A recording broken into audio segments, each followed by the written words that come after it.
Hello mga ka-agri, welcome back to my channel. Nandito naman tayo ngayon mga ka-agri sa part 3 natin sa ating mga alagang biik.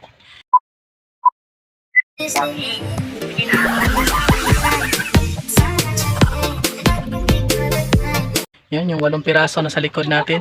Ngayon mga ka-agri ay mag-i-inject ulit tayo ng, ito pala ngayon mga ka-agri ay ito yung pang 18 days ng mga biik natin, yung series natin. Kung hindi pa nyo pa nakapanood mga ka-agri, yung part 1, part 2, panoorin nyo mga ka-agri. Ngayon mga ka-agri, mag-inject tayo na ulit ng vitamins. Tagwan ml mga ka-agri yung i-inject natin ngayon at ililipat natin sila sa ng kulungan. Yan. At magtitimbang rin tayo ngayon mga ka-agri dito sa timbangan natin. Yan. Yan, may timbangan tayo kung ilang kilo na.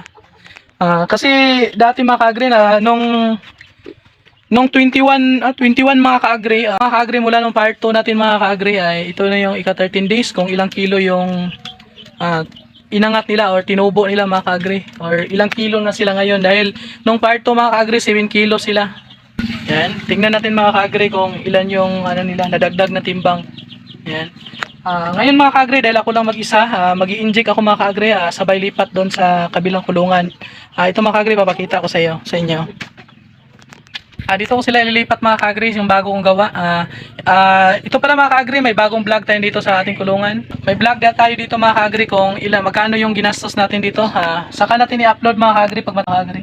Dahil sa ngayon, yan, isa pa ang natapos. Ngayon mga ka-agri, kuhanin natin sila doon sa kabilang kulungan at mag-i-inject tayo at ililipat natin sila dito sa bago nilang kulungan. Tara mga ka-agri, sabayan nyo ako. Ngayon mga ka-agri, maghuhuli tayo ng isa at i-inject ka natin, lilipat natin doon.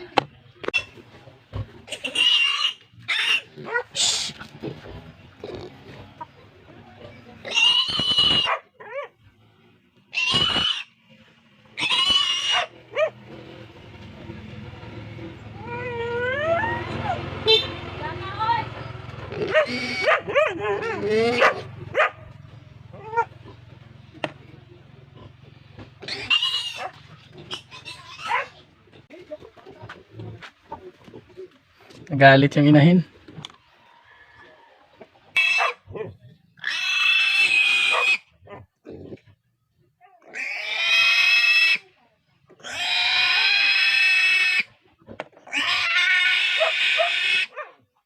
Yung mga ka-agri, nakahuli na tayo ng 4. Nagagalit lang yung inahin mga ka-agri. Akala niya yung anak niya yung pinakialaman natin.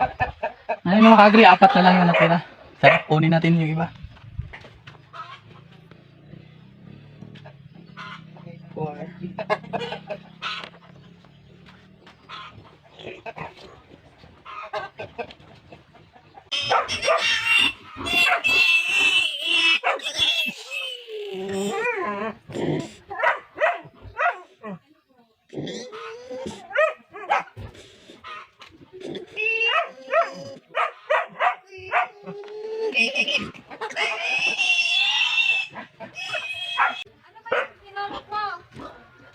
Ha?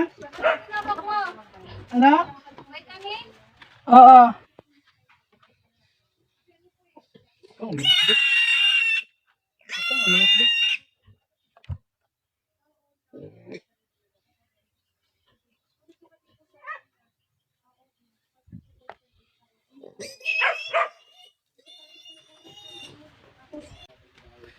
Dalawa na lang mga ka-agri. Kunin natin yung isa mga ka-agri tapos yung panghuli ay titimbangin natin. Yan.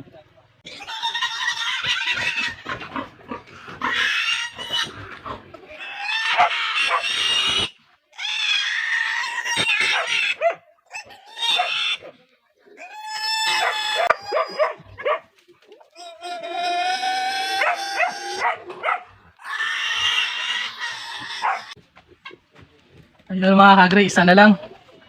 Yan mga ka-agri ay itatapos na natin yung inject ng isa at titimbangin natin. Para malaman natin mga ka-agri kung ilan yung dinagdag na timbang. Last na lang ito. Ilalagay natin sa sako.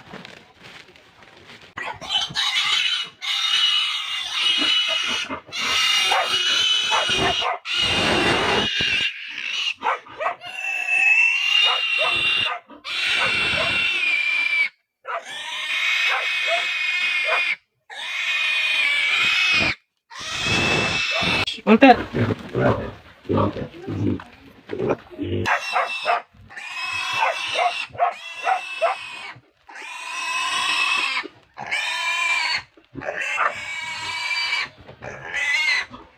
Ayan mga kaagri, tinimbang natin mga kaagri.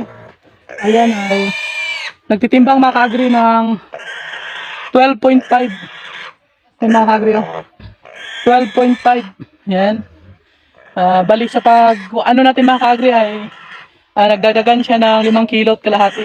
Yan. Ayan mga kaagri, kunin natin. Ayun mga kaagri, natapos din. Yan. Dinakip natin doon sa lumang kulungan mga kaagri at nilagay natin dito sa bago nilang kulungan. Possible to mga kaagri ngayon ay may stress ito. Yan, dahil sa sa kanila hinuli natin tapos ininjikan. Yan mga kaagri, tinimbang natin ay nagtimbang ng 12.5 kilos. Bali mula nung part 2 natin na video. Nung part 2 natin ay 7 kilos plus ngayon 12.5 ay nag-gain siya ng timbang mga kaagri sa loob na 13 days ng 5 kilos. Sa ngayon pala mga kaagri, hindi natin ito pinatanghalian dahil kukunin natin sila kasi kung busog sila mga kaagri, possible magtatai sila mga kaagri. Ngayon mga kaagri, hindi ko sila pinakain. Bali ngayon ko pa lang sila pakainin. Siguro mga kaagri, kung pinakain ko to ng tanghalian ngayon ay magtitimbang to ng 13 kilos. Yan. Siguro mga kaagri, kung ay palagay natin mga kaagri ay magigain siya ng timbang sa 13 days ay 6 kilos. Yan, at hindi ba? Tama, 7. Yan, mga 6 kilos mga kaagri. Yan, dahil wala itong kain, sinadya ako mga kaagri para hindi sila maganong mabigat pagbuhat ko. Yan.